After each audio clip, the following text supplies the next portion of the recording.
आउज़ुबिल्लाहिमिनश्शैतानिर्रजीम बिस्मिल्लाहिर्रहमानिर्रहीम। ख़वातीन हज़रात अस्सलाम वालेकुम। आप देख रहे हैं AMB अलिफ मीम बा इंफोटेनमेंट और मैं हूं आपका होस्ट नदीम हैदर। इस वक्त पूरे मुल्क के अंदर एक ही खबर है, वो है तहरीक अदम एतमाद। और इस मौजू के ऊपर जो है पब्लिक और ख़ास तौर पे मीडिया, तो खैर मीडिया तो खैर दो हिस्सों में तकसीम हुआ है। पब्लिक वो है जो इसके फेवर में भी है, अगेंस्ट भी है, और एक वो तबका है जो बड़ी तादाद में वो तबका है जिसका इन मामलात से कोई लेना देना नहीं है। उनकी जो फिक्र है वो ये है कि घर के अखराजात पूरे कर सकें। और जब से ये तहरीक अदम एतमाद पेश की गई है, इसका नतीजा क्या निकलेगा, जब तक इसका नतीजा नहीं निकलता मुल्क के अंदर गैर यकीनी सूरत हाल है, जिसके बाइस लोगों को मुख्तलिफ किस्म के मसाइल का सामना करना पड़ रहा है। जिसके अंदर से एक चीज़ ये है कि तिजारती सरगर्मियाँ जो है वो स्लो हो चुकी हैं और जो अशिया की जो कीमतें हैं उनमें इजाफा हो रहा है। और मीडिया जो है वो दो हिस्सों में इस वक्त तकसीम है। एक का काम ये है कि वो कोशिश कर रहा है कि किसी तरीके से ये साबित कर दे कि ये जो आने वाली तहरीक है ये कामयाब हो जाएगी, और दूसरा जो तबका है वो इस कोशिश में है कि नहीं, ये तहरीक जो है हर सूरत नाकाम होनी है और इसकी कामयाबी के कोई चांसेस नहीं है। जैसा कि मैं आपको एक एग्जांपल दूं कि हाल ही में हमारे एक सीनियर सहाफ़ी हैं जो अपने एक बयान की वजह से जो है काफ़ी अरसा टीवी से दूर रहे, और उन्होंने जो बयान दिया था, मेरा खुद ताल्लुक भी एक बड़ी यूनियन के साथ है, तो हमारी जो कमेटी थी, और अगर उसका नाम मैं ना भी लूँ तो जो अक्सरियत थी उनका कहना यही था कि इन्होंने जो बयान दिया है वो किसी भी तरीके से आज़ादी सहाफ़त के ज़ुमरे में नहीं आता। ये जो स्टेटमेंट है ये इसकी फेवर के बजाय इसको कंडेम करना चाहिए। आज वो तज़िया कर रहे थे बैठकर क्या कि इमरान खान साहब रशिया और चेचनिया और इसके साथ साथ दीगर जो सूरत हाल थी उस वक्त क्या कहते थे। तो इमरान खान साहब का वो एक मौक़िफ़ दिखा रहे हैं कि उस वक्त क्या सूरत हाल थी कि रशिया ने चेचनिया के ऊपर हमला किया हुआ था। वो स्टेटमेंट इमरान खान साहब की दिखा रहे हैं, जबकि इमरान खान साहब वाज़ेह कर चुके हैं, उन्होंने पहले भी कहा है, और ये बात तो उन्होंने रूस जाकर भी कही। रूसी टीवी को जब इंटरव्यू दे रहे थे उस वक्त भी कही कि नहीं, जो हमला किया गया था 40 साल से अफगानिस्तान जंग की सूरत हाल में रहा, जिसका नुकसान किसको हुआ, पाकिस्तान को हुआ। तो लिहाजा ये जो एक सूरत हाल हमारे सामने बनाई जा रही है, इसके क्या असरात निकलेंगे, जब तक ये इस चीज़ का नतीजा नहीं आ जाता तो हमें इल्म नजूम से निकलकर सहाफ़त के अंदर वापस आ जाना चाहिए, और जो सहाफ़ी का एक किरदार है सिर्फ वही बैठ कर अदा करे, ना कि हम एक नजूमी बन जाए। मिसाल के तौर पर ये कह दे कि नहीं, आने वाला जो अगला इलेक्शन है, जैसा भी हुआ है कि आने वाले इलेक्शन के अंदर ये बंदा जो है ना जीत गया है, अगर मैं यहाँ पर बैठ के तज़िया करूँ कि नहीं, मुझे ये जो लोगों का ओपिनियन है मेरे सामने और मैंने मुख्तलिफ जो माहिरीन हैं उनसे जो राय ली है, उसके मुताबिक हमें ये कह सकते हैं कि ये पार्टी जीत जाएगी, तो ये तज़िया होगा। लेकिन अगर किसी को हम जितवा दें और कहें कि नहीं ये फैसला हो चुका है, उसके बाद अगर वो खबर हमारी बाउंस हो जाए तो फिर हम कहाँ की सहाफ़त कर रहे हैं। तो इसी तरह के मामलात हैं जो कि इस वक्त हमें जो है ख़ास तौर पर बहुत ध्यान के साथ एक एक कदम जो है फूंक के रखना चाहिए कि जिसको हम सिर्फ एक तमाशा या इंटरटेनमेंट की खबर समझ रहे हैं, वो इंटरटेनमेंट नहीं है। इसके नतीजे के अंदर मुल्क के अंदर एक बहुत बड़ा अनरेस्ट हो सकता है। जैसा कि मैंने पहले आपको कहा कि इमरान खान साहब और बुज़दार नहीं जा रहे। अब बुज़दार साहब की कहानी तो उस वक्त तक हमें रख देनी चाहिए जिस वक्त तक वफाक के अंदर फैसला नहीं हो जाता, लेकिन अभी तक बहुत सारे लोग ऐसे हैं जो कि बुज़दार साहब को रोज़ाना घर भेज रहे हैं, जबकि जहांगीर तरीन ग्रुप के जो बहुत करीबी और आप ये कह लें कि जो डिसीजन मेकर्स हैं, उनसे जब हमारी बुज़दार साहब के बारे में बात हुई तो उन्होंने कहा अभी उनका हमने फैसला नहीं किया कि आया कि उनको घर भेजना भी है और कब भेजना है। तो अब आ जाइए जो वफाकी सूरत हाल है उसकी जानिब। तो वफाकी सूरत हाल में अगर वफाक की अगर हम बात करें, अगर वज़ीर आज़म के ख़िलाफ़ जिस दिन तहरीक अदम एतमाद पेश की जाएगी उस दिन फैसला कर लिया गया है। जो हमारे मोतबर ज़राए हैं उनका कहना यही है कि ये एक स्ट्रैटेजी अपनाई जा सकती है। वो क्या? वो ये है कि जितने भी अरकान हैं वो वोट डालने ही नहीं जाएंगे, या पार्लिमानी लीडर लिख के दे देगा कि अब मेरी जमात के जो वोटर्स हैं उनको काउंट ना किया जाए। ये एक तरीका कार हो सकता है इस तरीके अदम एतमाद को नाकाम बनाने का।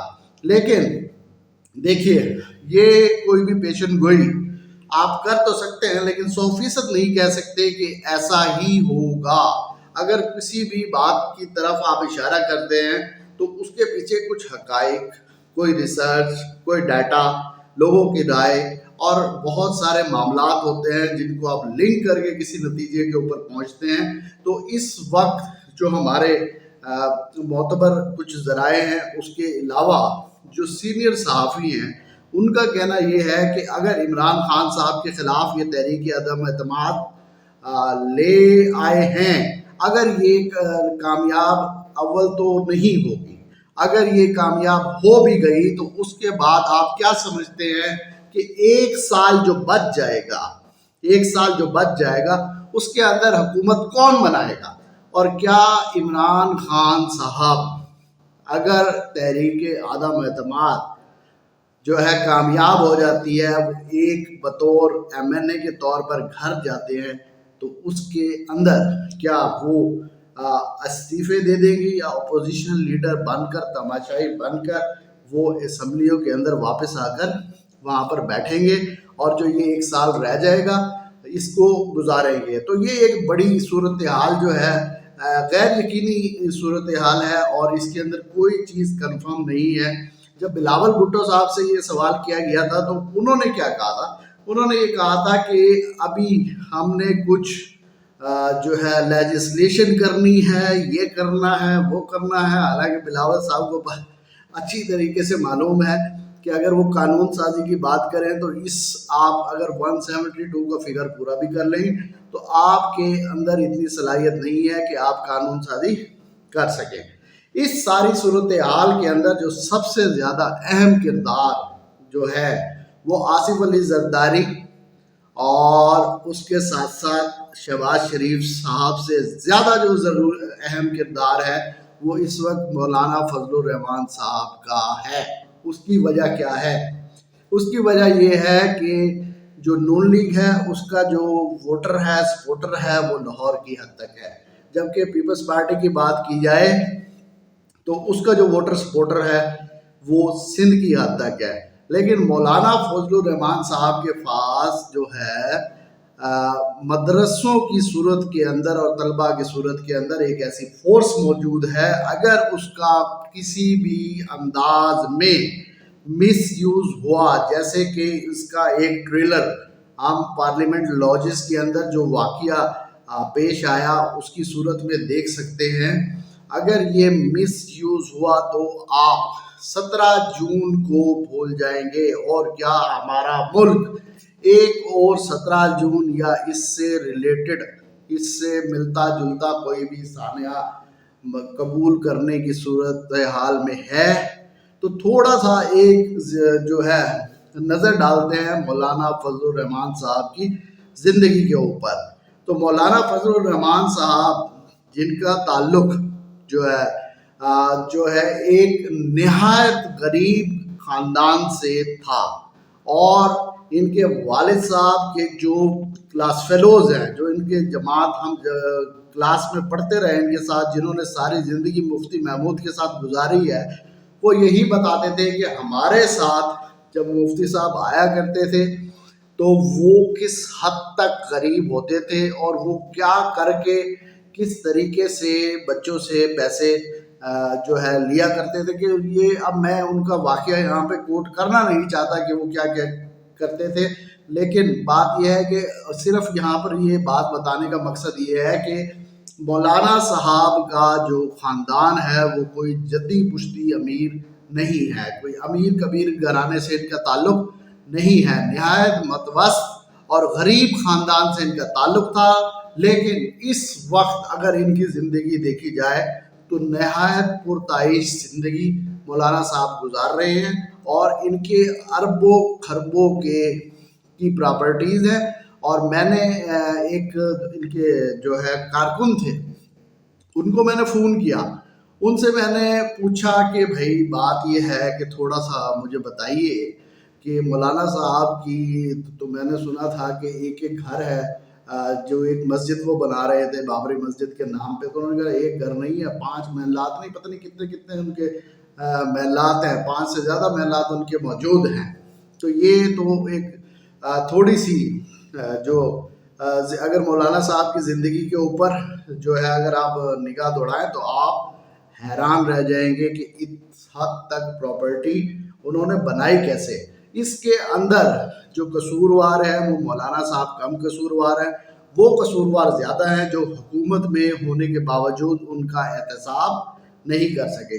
और उसके अलावा अगर मौलाना साहब की ज़िंदगी के बारे में आप मज़ीद जानना चाहते हैं तो आप थोड़ा सा, एक पश्तो शायर हैं गनी बाबा। गनी बाबा कौन थे? बादशाह खान के बेटे थे, लेकिन उनकी आइडियोलॉजी से और उनकी जो पॉलिटिकल एक्टिविटीज़ थी उनसे उनका बहुत हद तक इख्तलाफ था। उन्हीं के नाम पर उन्होंने बादशाही लिखी, और उसके अलावा मुल्ला की ज़िंदगी के ऊपर उन्होंने बहुत अच्छी शायरी की। थोड़ी सी शायरी मैं उनकी आपके सामने रख रहा हूँ। द जुमात को चील अलारम, तो ये एक तरफ पश्तो है, दूसरी तरफ आप उर्दू में आराम से पढ़ सकते हैं कि एक शख्स ने अपना दिल लेकर मस्जिद में गया और उसने मुल्ला के सामने जाकर अपना दिल रख दिया। तो मुल्ला ने ये कहा कि ये क्या है, तो बता रहा हूँ मेरी तरफ से ये सदका है और मैं अपना जानिब से जो दे सकता था वो आपके लिए लेकर आया हूँ। तो मुल्ला साहब ने जवाब दिया कि भाई ये तेरा जो सदका है ये क्या है। उसने तो अपना मुंह ही फेर लिया और उसने कहा कि इसमें ना पुलाव है, ना फिरनी है, ना हलवा है, ना फलूदा है। आप इनको थोड़ा सा पढ़ लीजिए। इन्होंने बहुत अरसा कबल ही पहले बता दिया था कि मुल्ला के हालात क्या हैं। ये मुल्ला जो दूसरों को रोकता है, अगर इसकी अपनी प्रॉपर्टी के बारे में आप देखें तो ये मौलाना साहब का सिर्फ एक घर है और इस तरह के पता नहीं कितने अरबों के महलात इनके मौजूद हैं, और जिसके बारे में कोई भी जो है पूछने वाला नहीं है कि भाई ये इसका कोई हिसाब किताब लेने वाला हो। यहाँ पर आप मुफ्ती महमूद साहब की एक तस्वीर भी देख रहे हैं, और अगर आप ये समझते हैं कि ये लोग इस हद तक कैसे इनके पीछे चलते हैं तो थोड़ा सा अगर इनके हल्के के हालात देख लें तो ये अंग्रेज़ के दौर का टांक था। टांक कहाँ पर है? ये मौलाना साहब के बेटे हैं, यहीं से MNA बने हैं। ये डेरा इस्माइल खान की एक तहसील है, और थोड़ा सा डेरा इस्माइल खान से आगे जाए तो टांक, वहाँ से आगे जाए तो वजीरिस्तान की तरफ रास्ता जाता है। ये अंग्रेज़ के दौर का टांक है। अंग्रेज़ यहाँ पर आया, लेकिन अब यहाँ की क्या सूरत हाल है ये देख सकते हैं आप कि ये है मौलाना फजलुर रहमान साहब का के बेटे का हल्का। ये 2022 है कि लोग इस तरह से वहाँ पर जो ज़िंदगी गुजार रहे हैं। ये तो बड़े जो चीज़ें मेरे सामने आ सकी वो आपके सामने मैं रख रहा हूँ, इससे भी बुरे बुरे हालात हैं। तो ये मौलाना साहब के जो फर्जंद हैं असद महमूद साहब, वो यहाँ से MNA हैं और वो माशाल्लाह से जो है भरपूर नुमाइंदगी भी करते हैं और अदम एतमाद का वोट भी देंगे। उसके साथ ये देखिए, ये भी वहीं के हालात हैं जो आप अपनी स्क्रीन पर यहाँ पर देख सकते हैं। और इसके बाद ये है मौलाना साहब की फोर्स। ये तमाम हालात तो आपको सिंध में भी मिल जाएंगे और बलूचिस्तान में भी मिल जाएंगे, और जहाँ जहाँ पर इस तरह के हालात हैं तो हम यही कह सकते हैं कि वहाँ पे जो इक़्तिदार में लोग बैठे हुए हैं वही इसके ज़िम्मेदार हैं। लेकिन सबसे ज़्यादा खौफनाक बात यह है कि मौलाना साहब की फोर्स, कि उसकी ब्रेन वॉशिंग कैसे की जाती है। मैंने जब उनके कारकुन से ये सारी गुफ्तगू की और बातचीत की और मैंने उनसे पूछा कि भाई ये क्या बात है, मौलाना साहब तो इतनी अच्छी एक ज़िंदगी गुजार रहे हैं, तो उसने कहा कि देखिए मैं भी पहले आपकी तरह इसी तरह समझता था, फिर मैं गया एक शेखुल हदीस के पास उस शेखुल हदीस से मैंने जब ये सारा कुछ पूछा तो उसने मुझे ये समझाया कि देखें बात ये है कि ये दुनिया भी और आखिरत भी उसी शख्स के लिए है जिसने जो कोई कुरान और हदीस का इल्म रखता हो, तो उसके लिए ये तमाम चीज़ें नहीं होंगी तो किसके लिए होंगी। उसने उसको एक लॉजिक दी, उसने कहा इससे बेहतर तो लॉजिक हो ही नहीं सकती।